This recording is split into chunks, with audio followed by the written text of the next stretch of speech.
What are the latest picks in my newest mock draft for Sporting News from number 1 through 16? And what does that mean for fantasy football implications when it comes to the real draft? It's time to break it down right here and right now as we begin another edition of Locked On Fantasy Football.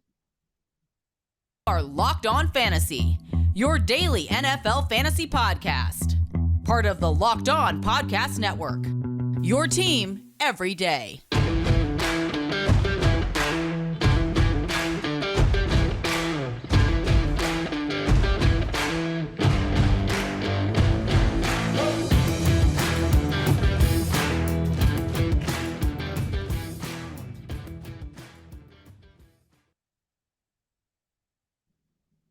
Greetings, everyone, and welcome to another edition of the Locked On Fantasy Football Podcast. As usual, I'm your host, Vinnie Iyer. When I'm not doing this, I'm writing about NFL and fantasy football for sportingnews.com. Come to the site, check out all the good stuff we have there. 7-round mock draft is up. I told you I would break that down for you starting today. So what we're going to do is look at the 3 rounds that I have up there and just really examine what the teams might be thinking when they're on the clock beyond the pick that I've assigned them in this particular mock draft. So going to have a lot of fun with that. So we're going to break it down into 6 shows here. So a lot of good mock draft talk here on Locked On Fantasy Football. It's that time of year as we count down to April 28th in the first round. So what we're going to do is take the first half of the first round today, and then we'll do the back half on tomorrow's show here for you on Locked On Fantasy Football. Thanks for making Locked On Fantasy Football your first listen every day. We're free and available for you on all platforms. Today's episode is brought to you by Rock Auto. Amazing selection, reliably low prices, all the parts your car will ever need. Visit rockauto.com and tell them Locked On sent you. All right, it is time to dive right into my mock draft here, and got the 16 picks. So we'll talk about 5 picks in our first segment, then 6 in our second, and go close it up with 5 more in our final segment here. And a lot of teams on the clock twice. The Jaguars are not one of them in the first round. They actually have 12 picks overall in the draft, but still the picks stay steady here. They could think about offense in different ways, but there's no one that really makes sense as much. Offensive line looking pretty intact here with Cam Robinson getting the franchise tag. So I have them taking Aiden Hutchinson. He's been pretty much the tied pick here to the Jaguars for quite some time. So we're going to stick with that one here on our end for them. And it makes sense. This team could get a lot better defensively here soon. They added Mike Caldwell. He's a defensive coordinator that came over from the Buccaneers and Todd Bowles. So trying to establish a 3-4, make Josh Allen more effective as a pass rusher and get that front shored up. They're not really good with their 3-man front here. So the Jaguars could be a lot more effective here with Aiden Hutchinson. That's the pick here for Jaguars. So not quite into the fantasy football skill positions, but plenty to come on that front as we make the picks. The Lions could also think about offense a little bit, but their offensive line is in great shape here with their 5 starters. They also have really good skill position players developing here with Amon Ross, St. Brown, DJ Chark, DeAndre Swift, and TJ Hawkinson. So this has to be a defensive pick for the Lions. There's some talk that they'll go after Kayvon Thibodeau, their own edge rusher here, and he fits well into their system. But Kyle Hamilton is the pick, and he's a guy we're going to look out for IDP. The Notre Dame safety can make a lot of plays in coverage on the ball. He's going to be very active. The tackle numbers are going to be pretty big for this guy, cleaning up against the run. And then he's going to get some interceptions and plays on the ball and some sacks as well here. So Kyle Hamilton, just a great player overall, can do everything on the field asked for by safety. Very special, unique type player.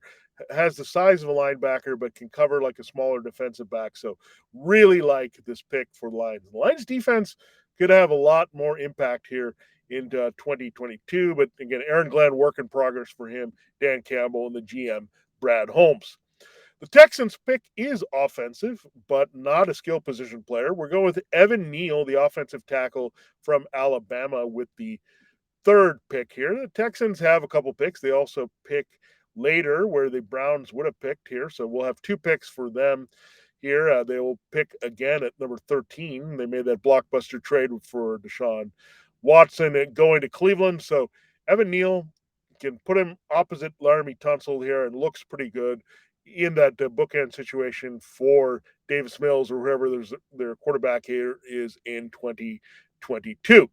Now, Let's move on to the Jets. We talked a little bit about Kayvon Thibodeau, and with Thibodeau, he's a guy that you look at and has some special skills, good high ceiling here as a pass rusher. The Jets should have an impactful defense at some point with Robert Saleh. Here, the 49ers had that. He went out and spent some money there. They got DJ Reed. They've got an improved front. They got better linebacker core here. So the Jets are just looking at overhauling this defense. Kayvon Thibodeau can be a big part of it. It's still a work in progress, not a defense that we're going to go out and bang the table for as a potential fantasy football asset here, at least in 2022, but headed that way with the multiple draft picks here. So Kayvon Thibodeau, a defensive pick here for the Jets. They could also think about offensive line and wide receiver here early. So it'll be interesting if they do that. They do have Corey Davis and Elijah Moore and Braxton Berrios at wide receiver. So they have some options there. They invested a lot in tight end with CJ Uzama and Tyler Conklin in free agency. So I'm not sure the Jets want to go in that direction here offensively. We've seen it in some mocks here, but edge rusher makes a lot of sense for one New York team with 2 first-round picks. All right, let us go to our final pick that we'll break down here for you in our initial segment on Locked On Fantasy.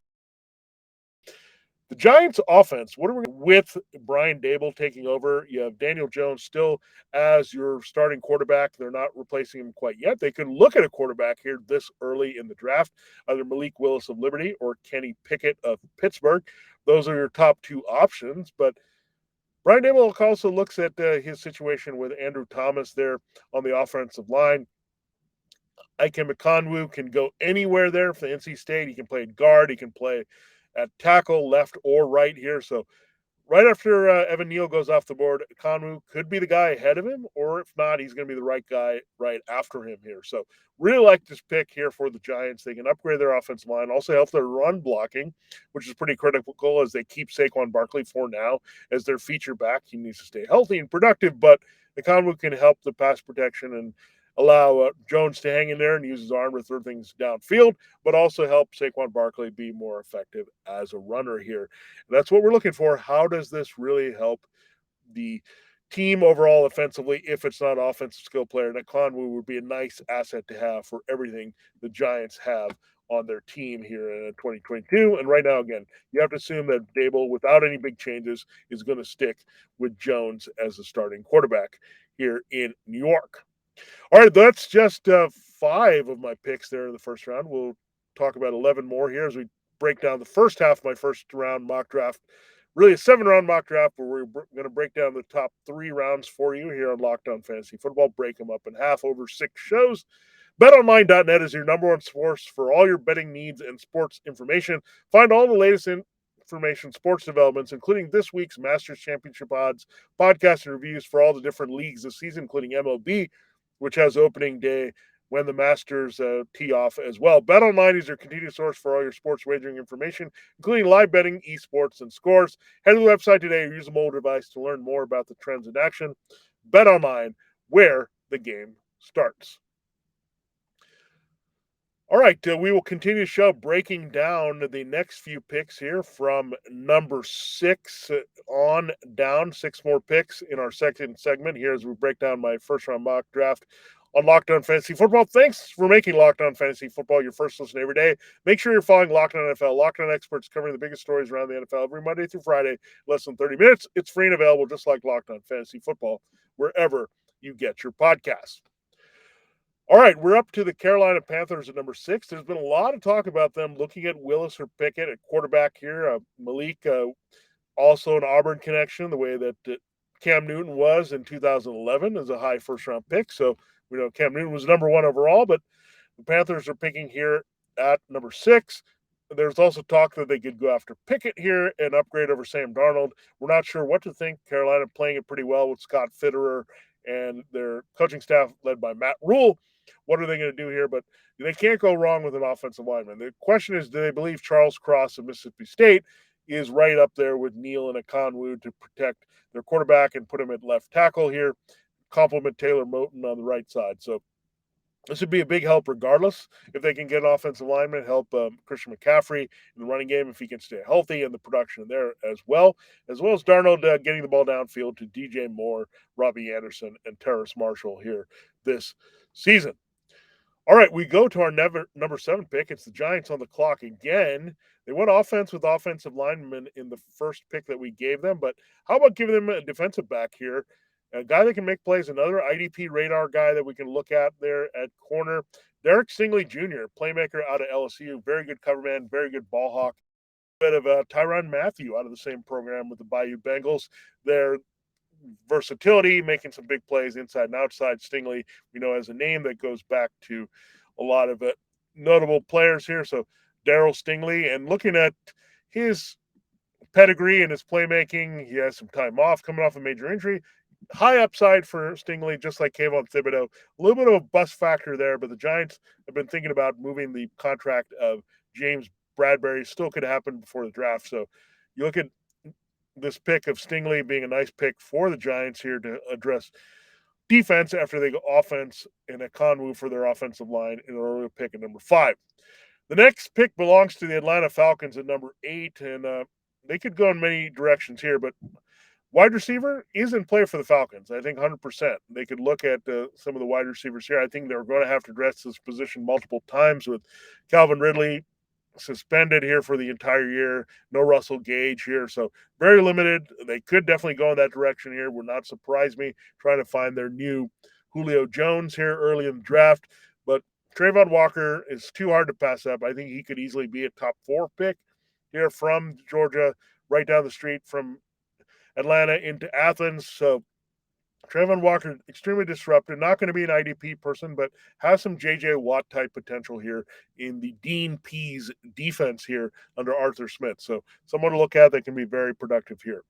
Now, let's get our first quarterback off the board, shall we? At number 9, so not giving a quarterback at number 6 to the Panthers, but I like his fit. I don't know if the Seahawks are in love with him as much.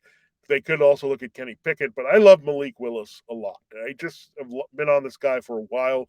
From Liberty, I think he's mature beyond his years. He's athletic, has a nice, strong enough arm. It can be harnessed here. Still developing his game. Plenty of upside to tap into here, and a great combine performance as well. So the Seahawks, Malik Willis, and he would have a lot of appeal. We'll see what happens with DK Metcalf. We've said would chime in if something happens to him and he gets traded here. But Metcalf, a lot of things going on with him and his kind of contract, and seeing if they really want to rebuild here. That would change things. They would have another first-round pick. They still could go after Malik Willis, but you look at DK Metcalf and Tyler Lockett, D. Eskridge, some of the weapons the Seahawks have. Noah Fant in the mix, some decent pass-catching backs, and not bad inheritance here. We want to see Dwayne Brown. Do they keep him at left tackle here? But Malik Willis is the guy that I'm taking here at this pick for the Seahawks. And again, he could have some definite fantasy football floor appeal with his running, and if he has the right weapons wherever he's going to. Now the Jets are on the clock once again at number 10 with a potential to get some offense here. But again, the wide receiver situation is better than you think, I think. And I don't think these teams should be reaching so quickly for wide receivers. I like the wide receivers in this class a lot, but again, I think the Jets are pretty well off at wide receiver. They need to shore up their defense a little bit more. You got Thibodeau for the pass rush. You got DJ Reed from the Seahawks at one corner. But again, I like Sauce Gardner, a.k.a. Ahmad from Cincinnati here. Good corner that they can put on the back end. So what you're looking at when you look at a Thibodeau-Gardner combination, it's like trying to recreate what Robert Saleh had in San Francisco with both Nick Bosa on the front and Richard Sherman playing at his best level later in his career there while he was healthy for San Francisco. So that's the kind of a defense you're trying to copycat, and to get the Jets back on track. You know, they had their defensive moments with Rex Ryan. It's been a while here where that's been a strength, and these two guys can certainly push it in that direction. The final pick is going to a wide receiver. Again, this guy could end up with the Falcons just a few picks earlier, or the Jets the pick before. And if the Seahawks move Metcalf, he could go there. But Chris Olave is my pick to the Commanders at number 11 overall. Now, looking at Olave, this is a team that has another Ohio State wide receiver, Terry McLaurin. They have Logan Thomas at tight end, Antonio Gibson, and J.D. McKissick out of the backfield. They need that true number 1 receiver that can push Terry McLaurin into a better, more comfortable number 2 receiver against favorable coverage. I want to see a wide receiver, especially with Carson Wentz taking over quarterback. So Chris Olave to the Commanders is definitely an option here with that pick at number 11 overall. That's where I see them going here. So wide receiver is definitely going to be demand. We talked about the Jets being in play for one early there at number 4, and then again at number 9. Then you look at the Falcons and looking at their potential. I think it's all in the case there, and the Seahawks moving Metcalf here would also open the door. But right now, the Commanders need a wide receiver badly at number 1, and Chris Olave in that sweet spot is the first wide receiver off the board. You'd immediately have some wide receiver 3 appeal. In that situation with Wentz, and maybe a little bit more than that here going forward. And Terry McLaurin would be helped as well. So McLaurin would probably drop down to wide receiver 3 as well with Olave in the mix, but that's how you look at it here on this team. All right, we will break down 5 more picks for you before we close the show in our final segment here on Locked On Fantasy Football. This episode, as we told you from the top, is brought to you by Rock Auto. With ever-increasing numbers of makes and models, it's now possible for your local chain auto parts store to stock all the parts you need. While you are often pointless or seemingly intimidating questioning and wait while the person behind the counter orders the parts on their computer, choosing the only brand their warehouse happens to carry, you have computers with access to rockauto.com at home and in your pocket. Save time and money when using Rock Auto. Why choose to spend 30, 50, even 100% more for the same parts from a chain store car dealership? Rock Auto is a family business serving do-it-yourselfers for over 20 years. They're going to save you a lot of money. Just take a Honda Odyssey fuel pump. You could pay $353 at the chain store, but only $216 from Rock Auto. Rock Auto prices are reliably low for every customer. They have everything you could need: brake parts, tail lamps, motor oil, and even carpet. So check it out. They're going to have more obscure parts as well. Anything you need, Rock Auto is going to take care of you. I found one for a Ford C-Max. I found one for a Honda Accord. These are older vehicles, but I was taken care of nicely and felt like new here with the parts I was able to get at a reasonable price from Rock Auto. Go to rockauto.com right now and see all the parts available for your car or truck. Right locked on in there. How did you hear about us box so they know we sent you? Amazing selection, reliably low prices, all the parts your car will ever need. Find them at rockauto.com. All right, it is time to end the show here looking at the final 5 picks in the first half of my first round mock draft for Sporting News. That's currently up as part of a 7th rounder that I put up every year. We're up to our team, the Minnesota Vikings, here at number 12, and they need some help offensively. They could get a wide receiver to complement Justin Jefferson. There's that potential, but our offensive line looks pretty good. They used a pick on Christian Darrisaw last year out of Virginia Tech. They used Jefferson in the first round of the year before. Pretty good value overall for this team. So look at Patrick Peterson returning. They need an impact playmaker in the secondary still. Peterson slowing down for sure. Andrew Booth Jr. out of Clemson is the choice here for the Vikings. So not going offense. They'll be tempted there, however, to think about that scenario to help Kirk Cousins now with a contract extension ahead of Kellen Mond. He's not going to be starting anytime soon. And Mond just could be a guy on this team with Cousins getting a recommitment here from the new coaching staff led by Kevin O'Connell. All right, go to the Texans for a second time here on the clock. We'll check what they did. At 13, they have the big trade with the Browns. They got earlier in this mock draft Evan Neal, the offensive tackle. So they got to go, I think, defense here. They do have Lovie Smith as head coach. Their pass rush isn't terrible with Jonathan Greenard there. He had a pretty good season last year, but Houston needs a lot of help.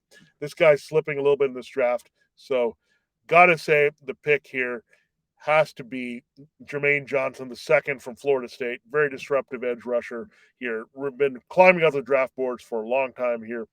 He has a good pedigree and has played in a couple programs here, playing at a high level. So Jermaine Johnson has really dominated the draft process evaluation period here, and he looks really good here to help the Texans really have an impact pass rusher. All right, we'll go offense with our last 3 picks here in this first round, first half here at number 14. We'll look at the pick, and it's Tyler Linderbaum, the center from Iowa, going to the Ravens. The Ravens need a center with Bradley Bozeman moving on in free agency to Carolina. They are looking in the interior overall. Marshall Yanda is retired. Linderbaum has been working with Yanda. Yanda, if you didn't know, went to Iowa, so there's a good connection there, and it's a trust factor. They expect Ronnie Stanley to be a little bit healthier to help them at left tackle here, so they could consider that, but the best value lies in Tyler Linderbaum here at number 14 for the Ravens. They could think defense and secondary should one Andrew Booth Jr. be available. Really, you could see these picks swap between the two purple teams where Linderbaum ends up with the Vikings, Andrew Booth with the Ravens. Either way, they're going to be looking at the same type of prospects based on their rosters. All right, here comes the bombshell of this mock draft that really shakes things up here. I had Kenny Pickett going to the Eagles. Now, let's break it down from this perspective. Why do I think the Eagles are in play for Kenny Pickett? They did trade down in a sense. They had 3 first-round picks. Now they have only 2. The Saints have a couple now as they made the trade, as the Eagles look for future considerations. Why do I like Kenny Pickett to the Eagles? Well, here's why. I don't think they're totally sold on Jalen Hurts. I think Howie Roseman is doing some lip service here to put overpraise on his quarterback. They think they have some passing game limitations with Hurts. Running is nice on the high floor, but I think they adjusted pretty well with Nick Sirianni to do it that way. But when you look at Kenny Pickett, definitely is a plus talent here. He's got running ability, so you get that element as well as the big arm and the accurate downfield moxie here that you get. So he's a guy that can handle the Eagles' fan base and settling in there. There's a potential new Carson Wentz, except getting this right here for the Eagles. So it's been a while now with the Carson Wentz move, 2016 there. So the Eagles can go back and get a first-round quarterback. In second-round quarterbacks, it's okay, but you have a nice floor with Hurts, but you're looking for the ceiling, and Kenny Pickett can provide that in this offense with his arm and athleticism. And finally, the last pick we'll talk about in the first half of my first-round mock draft is another offensive skill player. So got in another one here at the end to break down for you. I have one Garrett Wilson going to the Saints. So it may surprise people that Garrett Wilson drops a little bit, but I think he's more in this range. I mean, some people have him going as high as number 4. I like Olave a little bit better than Wilson, being a little bit more dynamic from the speed of the combine. Pretty close between these two Ohio State products. But I look at the New Orleans Saints. They had the return of Michael Thomas. He seems like an okay player now for them, but still needs an overall type of number 1. I think Thomas is more of a number 2 at this stage. Really, I mean, that's the drop-off that's happened from his injury and all that. I mean, he's not the guy that's going to stretch the field and do that part of his game. We know he's a very short to intermediate receiver here for this team, but they want to stretch the field a little bit more with Jameis Winston. Also going to take some pressure off Thomas here with the double teams and all that, if they can have someone that's dynamic on the outside. Marcus Callaway's had his moments in flash, but they need a true number 1 here that can, or a co-number 1 at the worst, but someone who can help Michael Thomas settle back into this lineup a little bit. He's missed a lot of time. Garrett Wilson is a great pick here for Winston. And Andy Dalton, who's now your number 2. They moved on from Blake Bortles, who wanted to get out because Dalton was signed, and then they moved Taysom Hill into the number 2 tight end spot. We talked about that when we broke down our depth charts for both quarterback and tight end here for the offseason. But yeah, Garrett Wilson, the Saints, that's a tricky one because we know this is a running team with Alvin Kamara, but it does open the possibilities there. Playing off one Michael Thomas, another Ohio State combination here. We had that with Olave and McLaurin on the Commanders, and we do that again with Wilson and Thomas on the Saints here to close my look at the first half of the first round mock draft that I have up in the 7-rounder at sportingnews.com.